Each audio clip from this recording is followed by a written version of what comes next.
आजादी का अमृत महोत्सव।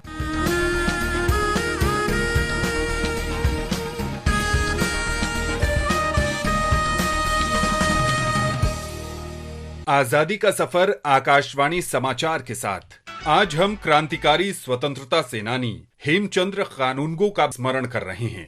उनका जन्म 12 जून 1871 को पश्चिम बंगाल के मिदनापुर में हुआ था। 1908 के अलीपुर बम कांड में वे श्री अरबिंदो के साथ मुख्य आरोपी थे। वे कलकत्ता ध्वज का सृजन करने वालों में शामिल थे, जिसके आधार पर जर्मनी के स्टटगार्ड में इंटरनेशनल सोशलिस्ट कॉन्फ्रेंस में भिखाजी कामा ने 22 अगस्त 1907 को स्वतंत्र भारत का पहला ध्वज फहराया।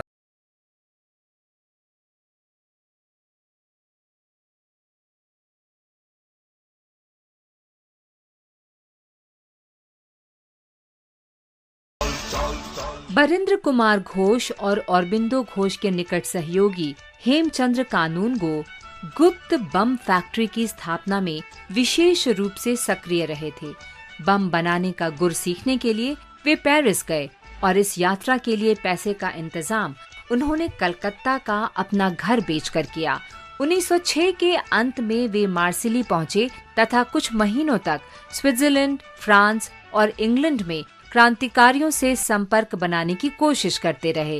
अंततः उन्हें पेरिस में रसायन शास्त्र के अध्ययन के दौरान एक सहयोगी मिल गया।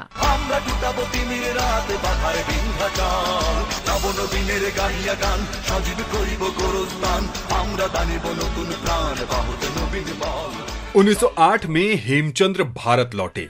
उनके साथ ट्रंक भरकर अत्याधुनिक तकनीकी साहित्य था, जिसमें सबसे महत्वपूर्ण था बम बनाने की कला पर रूसी से अनुदित 75 पृष्ठ की जानकारी। उन्होंने अन्य स्वतंत्रता सेनानियों को बम बनाने का प्रशिक्षण देना शुरू कर दिया। उन्होंने कोलकाता के निकट मानिकतला में एक गुप्त बम फैक्ट्री शुरू की। इस फैक्ट्री के संस्थापक सदस्य थे हेमचंद्र कानूनगो, अरबिंदो घोष तथा उनके भाई बरिंद्र कुमार घोष।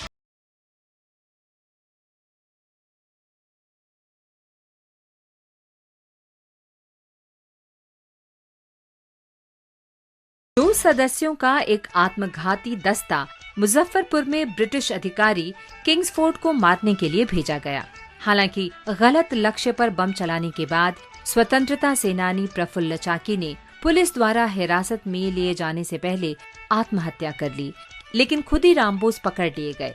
इस घटना के परिणाम स्वरूप हेमचंद्र कानूनगो की लगाई बम फैक्ट्री पर ब्रिटिश पुलिस ने छापा मारा और इसे बंद कर दिया। कुछ ही समय में लगभग सभी सदस्यों को गिरफ्तार कर लिया गया।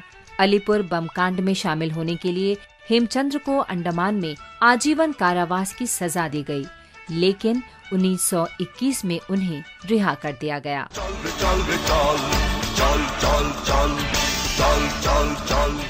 1926 में उनकी पुस्तक रेवोल्यूशनरी मूवमेंट इन बंगाल प्रकाशित हुई।